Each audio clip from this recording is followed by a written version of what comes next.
thoughtful ideas and suggestions for guests and topics. Great events, programs, and student activities. All the countries and listen to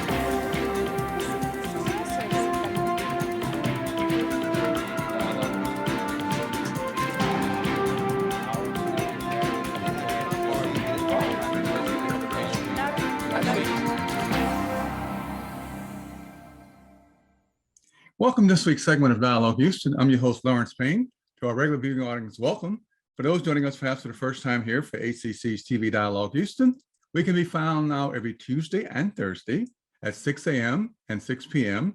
and again on Saturday afternoons at 3 p.m.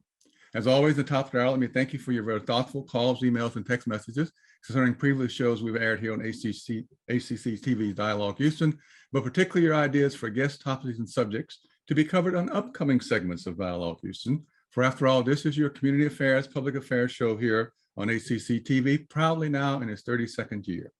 We're so proud to have you join us and thank you for being part of the family of Dialogue Houston as we go forward.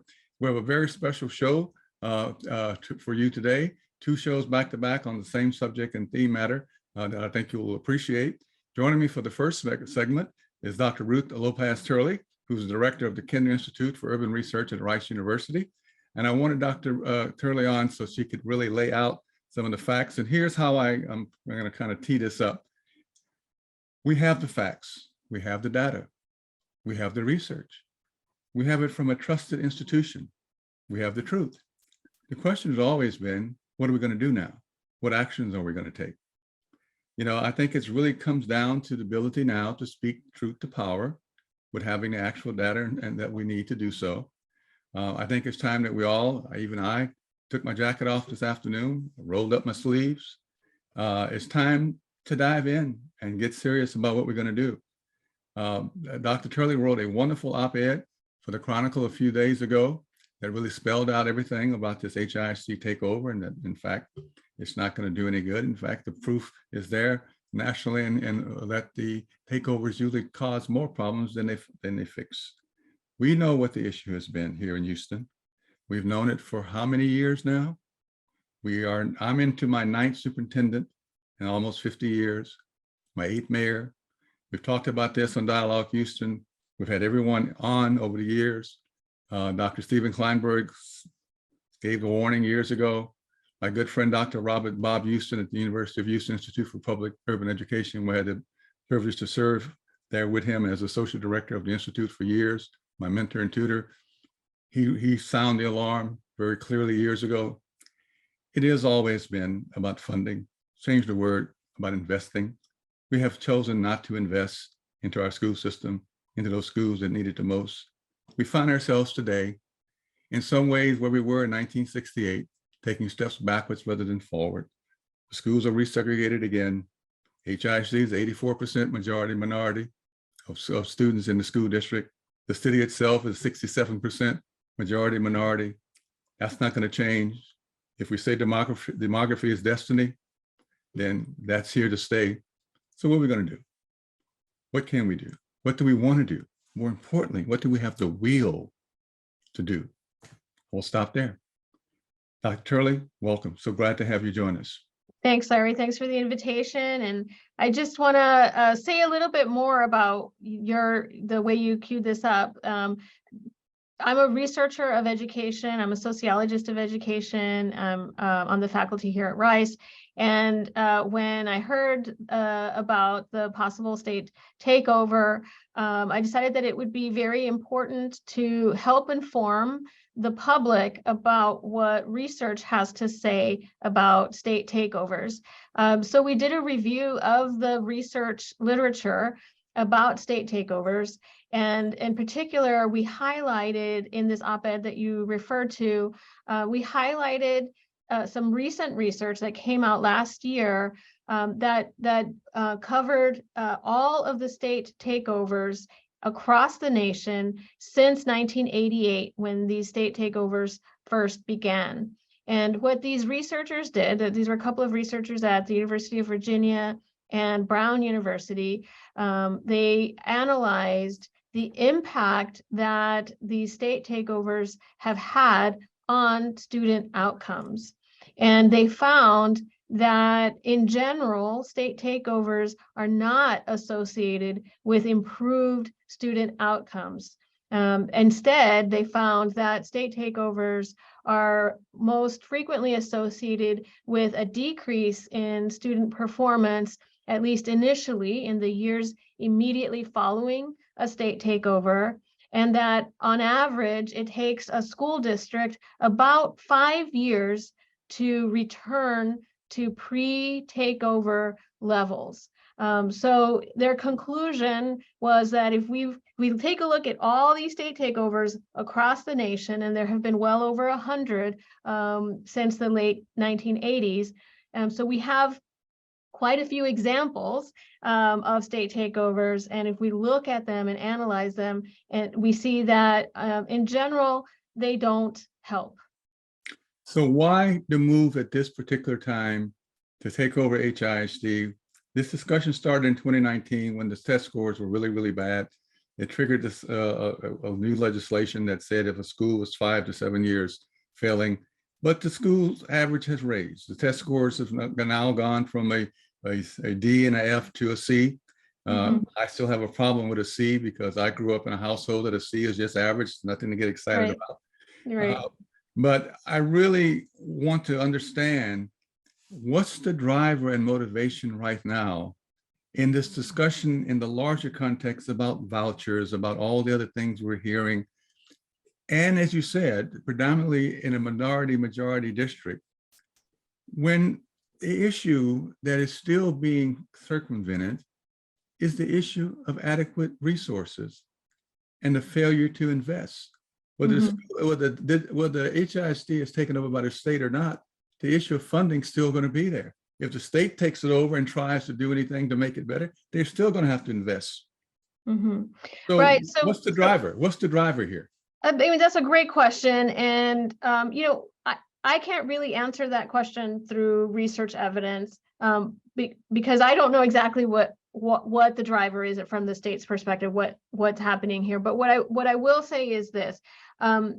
We do know through research that that in addition to what I just shared about what state takeovers don't do, we also know by looking at all state takeovers since the late 1980s, we know that they are much more likely to happen in school districts that have a higher proportion of low-income learners, in school districts that have a higher proportion of students of color, as well as school districts that are in states with a Republican governor. So we know those factors are associated with a higher likelihood of experiencing a state takeover. And in particular, these researchers highlighted that they found that districts with larger concentrations of Black students in particular, that they are not only more likely to experience a state takeover, but they found evidence that they're more likely to experience a state takeover regardless of academic performance. So I'm stating those findings, those research findings, just to give us perhaps a clue as to what might be happening. And in terms of funding, I mean, you're absolutely right that while we don't have much research evidence that supports state takeovers as an effective intervention for improving student outcomes, we do have research evidence that shows that there is a role for the state to play. So I don't want to be misinterpreted to mean that, oh, I think the state should stay out of this and there isn't a role for the state to play, but rather what I am saying is that there definitely is a role for the state to play. Absolutely. And that role has to do with improved funding. So we know through research that in general, states that do a better job of funding students, that students in those states do better academically. And in particular, if there is some research that is focused on the poorest quintile of students in each state. So the poorest 20% of students in each state. And we see how much funding those states provide and how far that funding is from the amount that is needed in order to help those poorest students perform at about national average levels. And we see that, first of all, the state of Texas has one of the largest funding gaps. And secondly, that when the states do a better job of funding their students, the students perform much better. In fact, the states that don't have a funding gap, or that actually invest even more in their students, that we see that those students perform at or above national average, even when we're talking about the poorest students. So to me, that shows very clearly that, first of all, we can improve student outcomes even for the poorest students, because some people might be tempted to think that it's impossible, that it's too difficult to help students that are so highly disadvantaged, to help them perform well. Well, it's not impossible. It is possible, but it does take a lot of resources. And but I want to make clear that these resources, if spent on students, that's why I like to highlight that we really shouldn't use the word per pupil spending, because that suggests that it's money that is sort of wasted or flushed down the toilet, but rather it's per pupil investing. What it comes down to is this, that we are actually, that these are investments that will produce a great return on that investment. And there have been some researchers that have tried to estimate the return on that investment. And quite frankly, any estimate that we produce is probably an underestimate, because usually they're just focusing on the current generation. And of course, we know that once you change the trajectory of a student, it affects not only that student's life, but also, of course, subsequent generations. So it's very difficult to estimate the return on the investment, but we do know that it's a huge return on the investment. So it's a very worthwhile investment. We could and should do a better job of funding our students. Okay, so let me stick with the numbers and stay in the lane of research.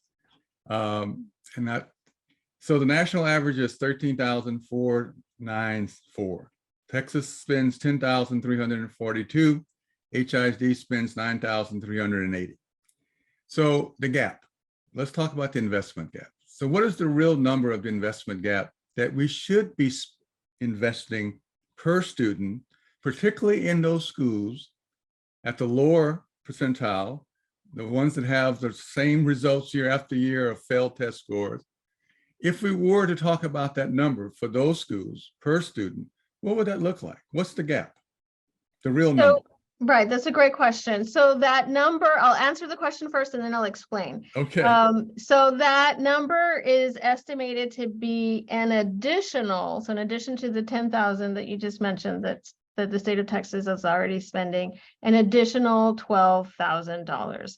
And so let me explain. So that estimate comes from a study that showed that they estimated the cost of what it would cost to educate our poorest students that would bring their test scores up to national average.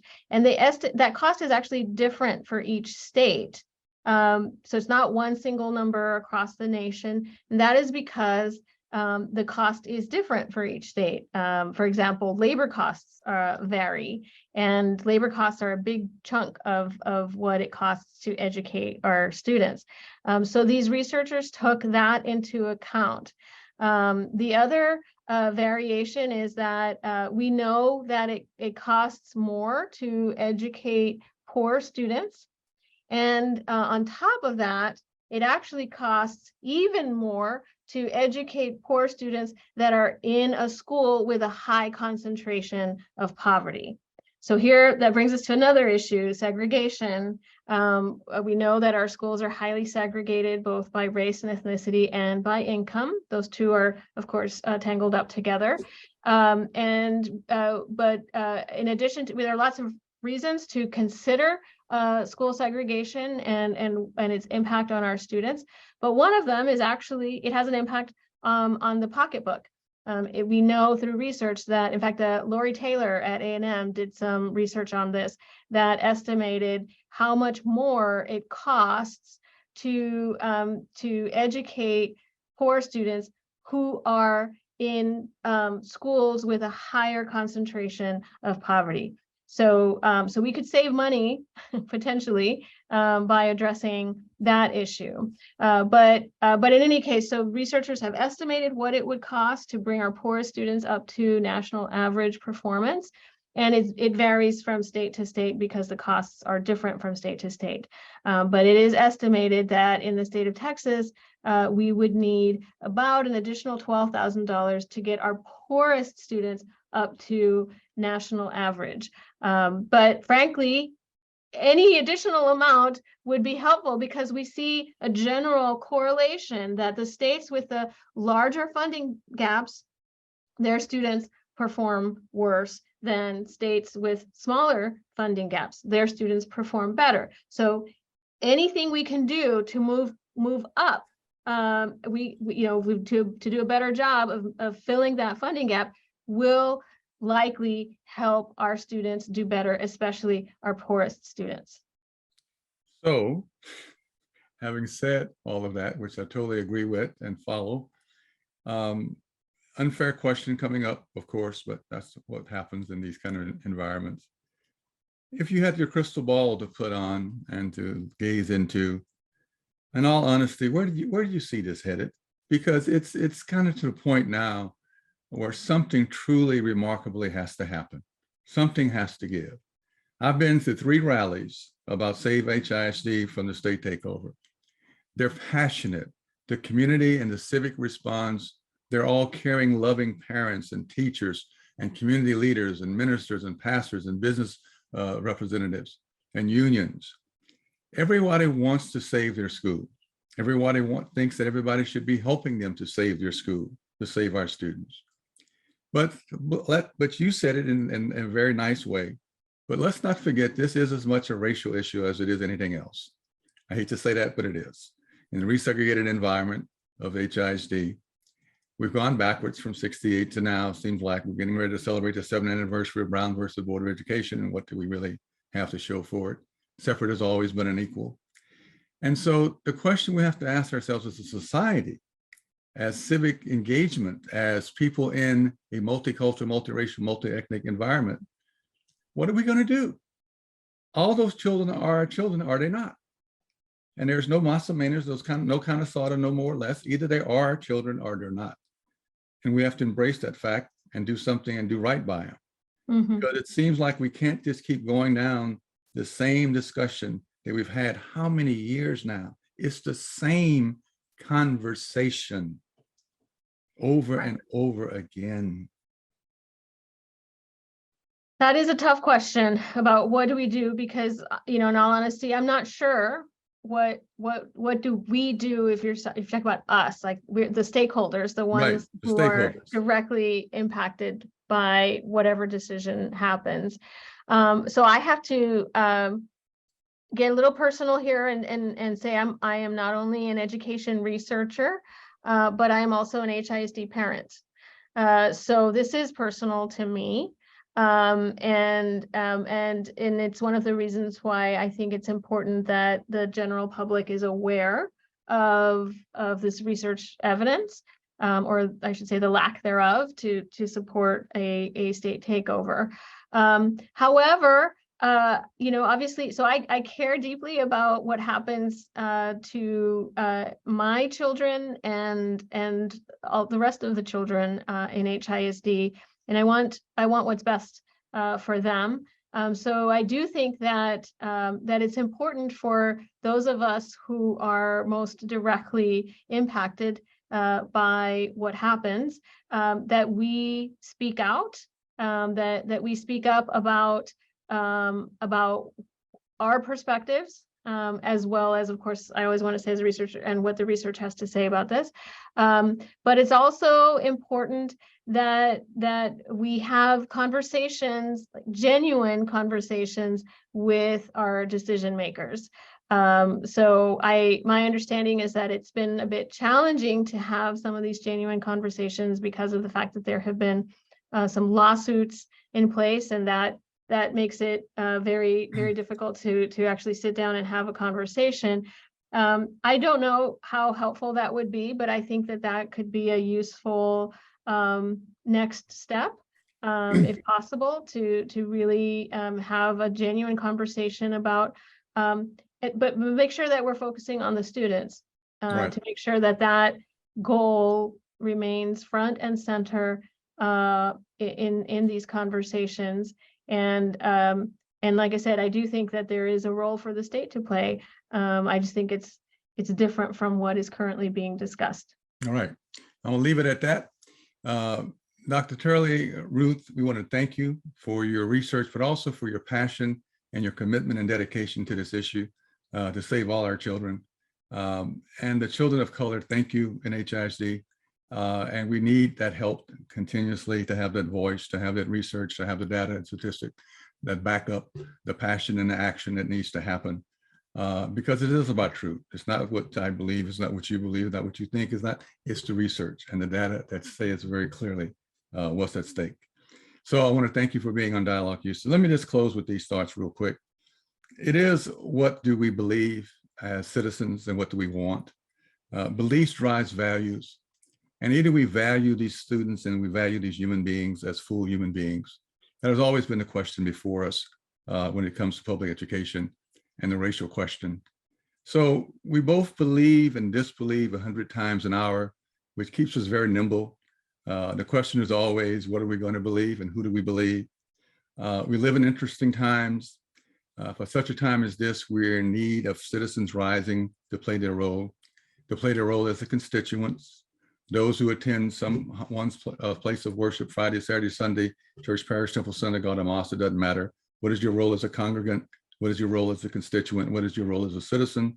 Now is the time from a civic engagement perspective to ask yourselves that question. Where do you stand? Where do you want to be understood and stand in this issue? And what are you going to do and what action you're going to take? To be the bridge, to be the connector, to bring people together for dialogue, to give firsthand witness, because so many of you have seen and understand this issue personally, firsthand of what is happening and not happening, to share the remarkable journey of change and transformation that happens, and we change the narrative, we change the outcome. We have great stories to tell of students and their families who overcome all kinds of odds. To tell our stories, to be very clear on what's happening and not happening, and do it with honesty and love and compassion and empathy. The question of equity has always been on the table, and there is no equity without empathy. The road to equity is empathy. The road to empathy is relationships. We don't have those relationships in place that we need, built on mutual trust and respect, because nothing happens without trust. So the issue of one of the things we must do is develop these relationships. So we come together now as a community, as Houston, Texas, and we have to really be honest with ourselves. What are we going to do? It's on us. And I think it's important that to talk about this in a way that allows, as Dr. Turley said, to have the dialogue, to have the conversation. We're past blame. We're past pointing fingers. We're past about who did or who didn't do what. It's time for a new vision of what we want to see happen and occur for all of our students. It is about all of our students as human beings, not only as our future workforce, not only as our future as a city, as a state, as a nation. It is an age-old question that goes back to the civil rights movement. Either we care about these children of color, African-American, and now growing Hispanic population, or we do not. And I think what history has shown is we really do not care to do the right thing because we have done it by now. And so we have to really take a pause and really think about the future. And I think we can do it. I know we can do it. We've risen to other occasions. I just think it's time to have that honest assessment. This is, like I said, we've been through this with how many now superintendents? The 9th one that I've worked with in almost 50 years. So I think we have all we need to take action. We don't need to study anymore. Don't need to do any more research. It's on us. So I ask you to come to the call, answer the calling, to be part of the movement. I'm going to stop there. A lot more I could say for the sake of time. But I do think this is going to be the next phase. The next phase is going to be an honest reckoning of who and what we are as Houstonians. Everybody has a role to play. The business community, everybody has a role to play. Are we going to play our respective roles? Got to get out of here. Tell me we're running out of time. We thank you for joining us as always for Dialogue Houston. We thank you for the support over these many years of Dialogue Houston. We look forward to coming to you again in our next show and presentation. Until then, as always, be safe, be well, peace, power, and love.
If you need to do something to feel okay to drive, you're not okay to drive.